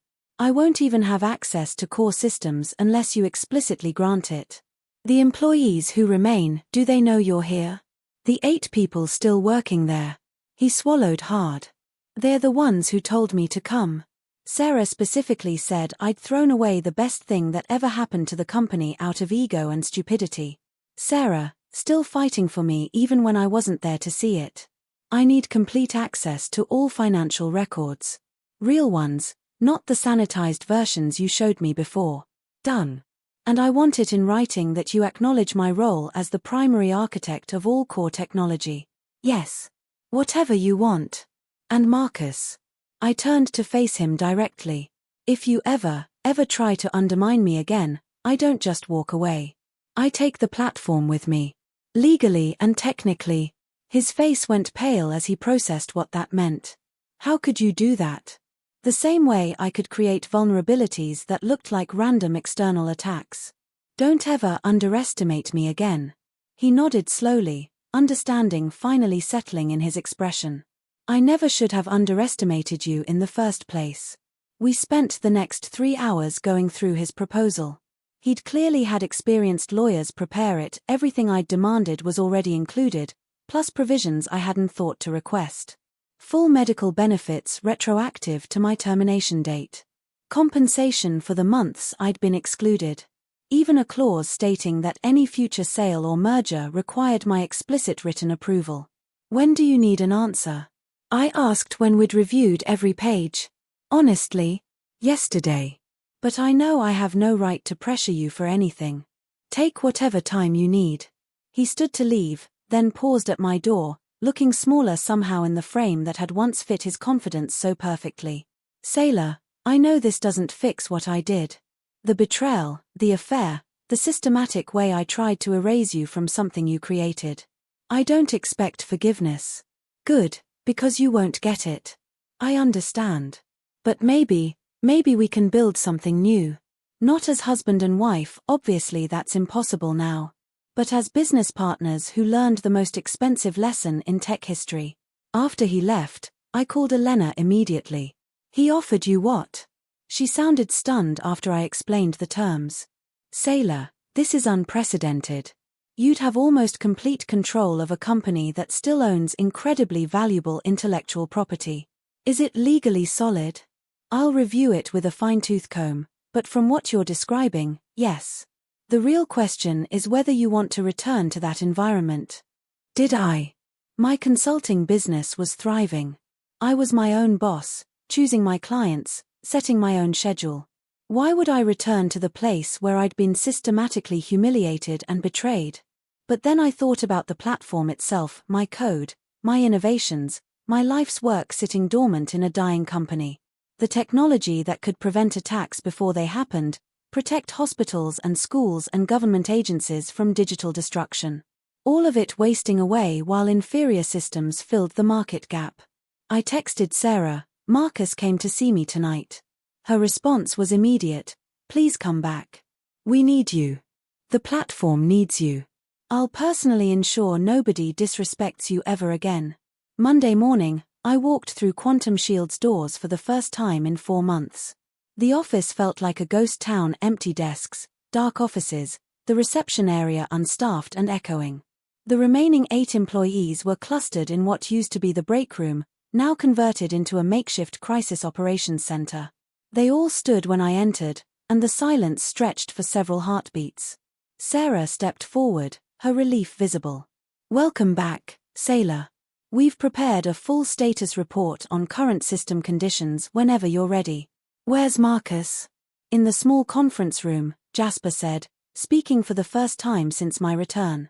He said he'd stay out of your way unless you specifically needed him. Smart move. He was giving me space to establish authority without his presence complicating the dynamic. I spent that first morning reviewing the damage, and it was worse than I'd imagined. The platform was holding together with digital duct tape and desperate prayers. Patches upon patches upon patches, each one creating new instabilities while trying to address the obvious vulnerabilities. But underneath all the frantic repairs, my original architecture remained fundamentally sound. The foundation was still solid, it was just the security systems that had been compromised. Give me 72 hours, I told the assembled team. We'll not only be operational again, we'll be stronger than we ever were before. The work was exhausting but familiar, like returning to a language I'd forgotten I spoke fluently. Every line of code welcomed me back like an old friend. The vulnerabilities I'd created were still there, dormant but dangerous, woven through the system like time bombs waiting for someone clever enough to find them. I closed them one by one, then built new defenses that turned former weaknesses into strengths. Each patch made the system more robust, more intelligent, more capable of learning from attempted intrusions. By Wednesday afternoon, the platform was humming again. Not just functional, but elegant. The months of distance had given me perspective on improvements I hadn't seen before, ways to optimize the neural networks, streamline the predictive algorithms, enhance the user interface until it felt intuitive even to non-technical clients. Marcus appeared in the doorway of the server room where I was working, his presence tentative rather than presumptuous. The monitoring systems, he said quietly. They're all showing green for the first time since January. They'll stay that way. Thank you. I looked at him, really looked at him, for the first time since I'd returned. I'm not doing this for you, Marcus. I'm doing it for what this platform represents. For the problems it can solve, the people it can protect, the future of cybersecurity itself. I know. Good. Now let me work. He left without another word, and I turned back to my screens. The code flowed like it had in those early days back when we were building dreams in a converted brewery. Except now I was building something better, something that was truly, completely mine. The platform pulsed with renewed life, and for the first time in nearly a year, I felt whole again. The platform's resurrection attracted attention faster than either of us had anticipated. Within 1 week of my fixes going live, Paul Morrison called not the company line, but my direct number. "Sailor, we heard you're back at Quantum Shield. Is it true the vulnerabilities have been completely eliminated? Every single one, plus additional safeguards that didn't exist in the original architecture. We want to return as clients, but only if you personally guarantee the security framework and handle our account directly." I glanced across the nearly empty office at Marcus, who was pretending not to listen from behind his computer. "Send the contract to my attention. I'll review it personally." The first board meeting under my new authority was scheduled for the following Monday. I arrived early, choosing my seat strategically, not at the head where Marcus traditionally sat, but at the position directly opposite him. Equal and opposing forces, the message unmistakable. Dr. Cross arrived first, her surprise evident when she saw me in the conference room. "Sailor, I heard rumors you were back, but I wasn't sure I believed them. 47% ownership makes it worthwhile," I said simply. Her eyebrows rose. 47%. That's 1 vote away from controlling interest. Marcus entered, looking better than he had at my doorstep but still carrying the weight of recent failures. "Sailor has complete technical authority and veto power on all major decisions," he announced to the room. "I handle remaining business operations, but any decision affecting the core platform requires her explicit approval."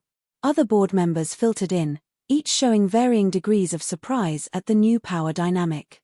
When Marcus called the meeting to order, I interrupted him.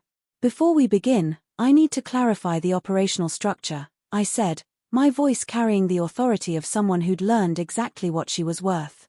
"All technical decisions, hiring for technical positions, and platform development go through me exclusively. Marcus handles what remains of business operations, but any decision affecting the core product requires my approval." "That seems rather," one member started. "Non-negotiable," I finished. "Those are the terms that brought me back. If anyone has concerns about that arrangement, I'm happy to walk away and take my 47% equity position with me." Silence filled the room as they processed the implications. Without me, they had less than nothing. They had a cybersecurity company that couldn't secure itself.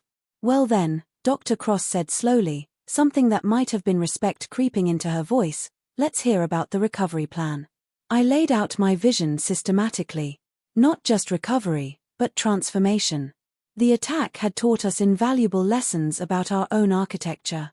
We could use that knowledge to build something unprecedented, a security platform that had been tested under fire and emerged stronger.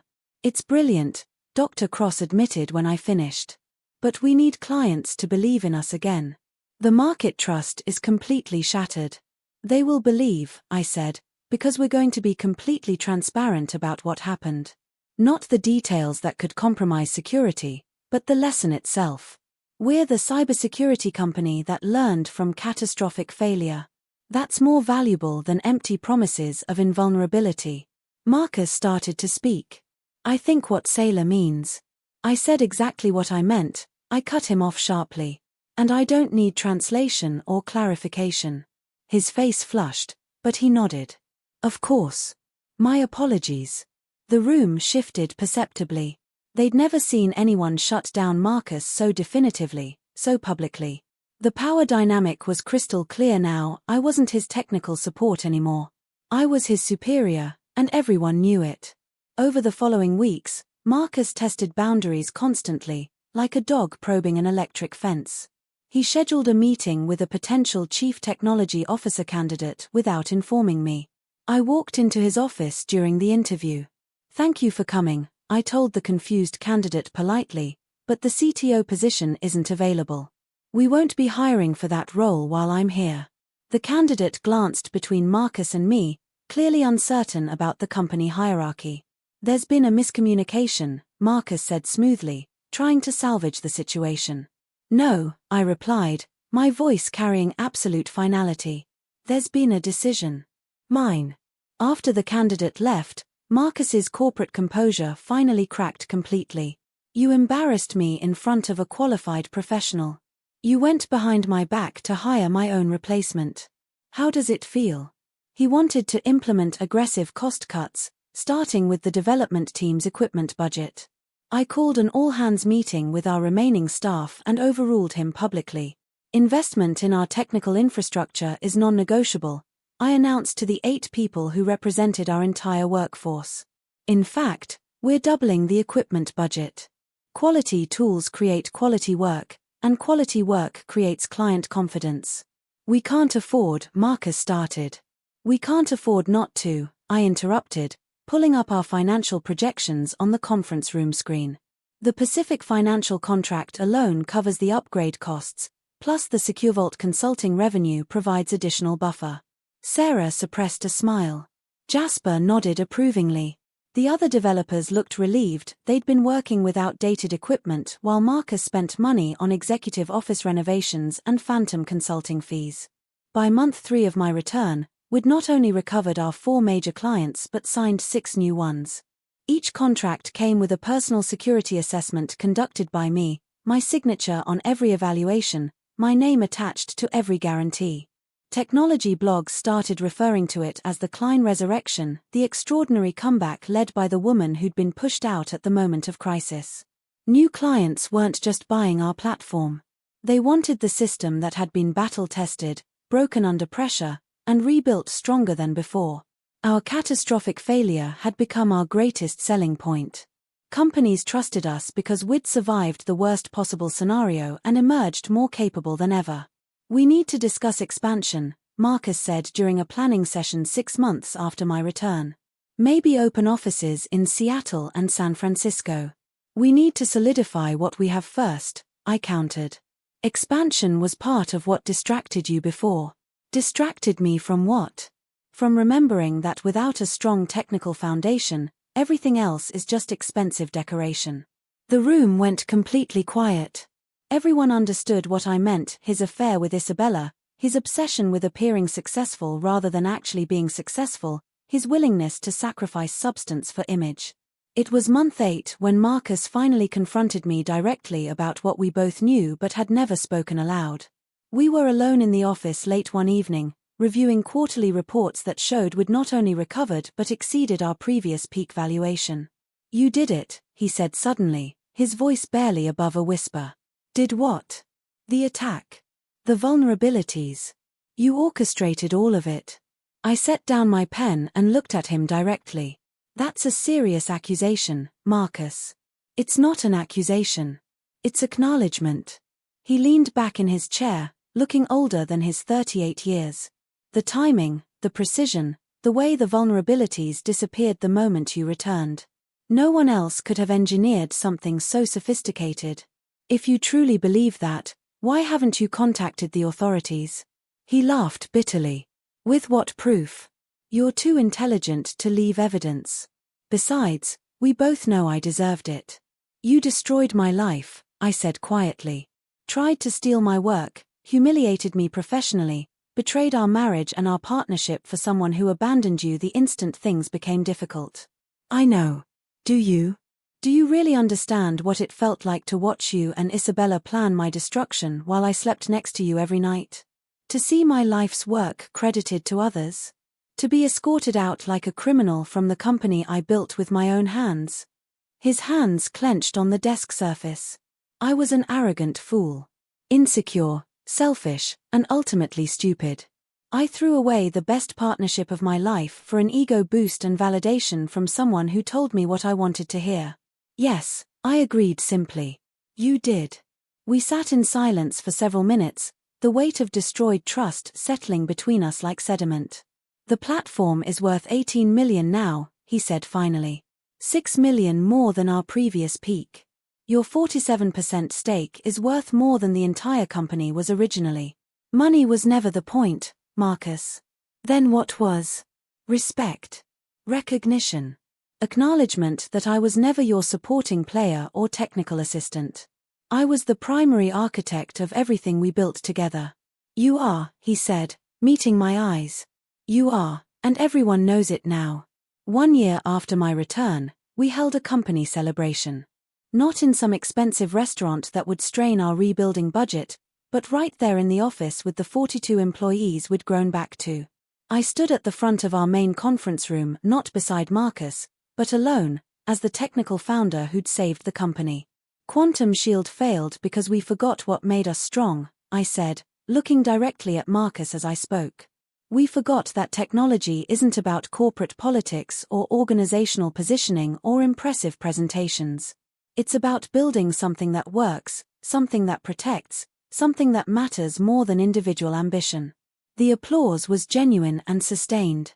Sarah started it, but everyone joined in, developers, sales staff, even Marcus himself, clapping for the woman who'd proven that brilliance combined with determination could overcome any betrayal. Later, as we cleaned up the celebration, Marcus approached me one final time. You didn't lose everything, I reminded him, gathering my things to leave. You still have 53% of an $18 million company. That's not what I meant. I knew exactly what he meant, but that door had closed the moment he chose Isabella over me, ambition over integrity, ego over love. Some bridges, once burned, can never be rebuilt, they can only serve as monuments to the choices that destroyed them. Good night, Marcus, I said, shouldering my laptop bag. As I left the office, my office now, as much as his, I thought about the timer that had started this entire sequence of events. 8 minutes that had changed everything. The elegant code that had brought a corporate giant to its knees and lifted me from the ashes of systematic betrayal. Walking to my car under Portland's ever-present clouds, I felt the weight of my keys, heavier now with additional office access, server room entry, the physical proof of my restored position. My phone buzzed with a text from a technology journalist wanting to interview me about the greatest comeback story in tech history. I deleted it without reading the full message. The real story was too complex for headlines, too personal for public consumption. It was about more than business rivalry or corporate revenge or even justice served cold. It was about discovering that sometimes the person others underestimate most is exactly the one who holds all the real power. And more importantly, that person might be exactly who you need to become. The platform hummed along, secure, robust, protecting data and systems across the globe. My code, my creation, finally acknowledged as mine.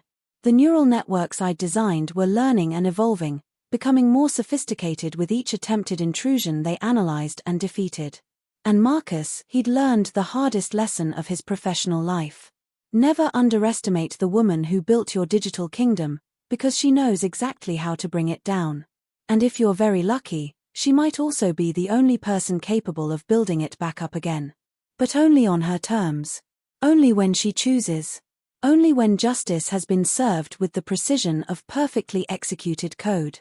The rain that had been threatening all day finally began to fall as I drove home through the city I'd made my own again. Each drop on my windshield caught the streetlight like tiny prisms, creating patterns that reminded me of the way code looked in my mind, geometric, beautiful, and infinitely more complex than most people would ever understand. If this story of brilliant revenge and professional resurrection had you on the edge of your seat, remember that sometimes the most devastating attacks come not from external hackers, but from the people closest to us who underestimate what we're truly capable of achieving. My favorite part was watching Sailor's code activate in real time, bringing down the empire Marcus built on her stolen innovations while she sat across the street in the rain, finally free. What was your favorite moment in this digital tale of betrayal and justice? The systematic gaslighting that drove her to action? The elegant vulnerabilities that appeared random but were surgically precise? Or perhaps the final confrontation where Marcus finally understood exactly who he'd destroyed and what it had cost him? The truth is, in the technology industry, the most dangerous person in any room is often the quiet genius everyone assumes they can control, manipulate, or replace. Sailor Klein's story reminds us that brilliance combined with determination can overcome any betrayal and that sometimes the best revenge isn't destruction, but proving your irreplaceable value in ways that can never be stolen again.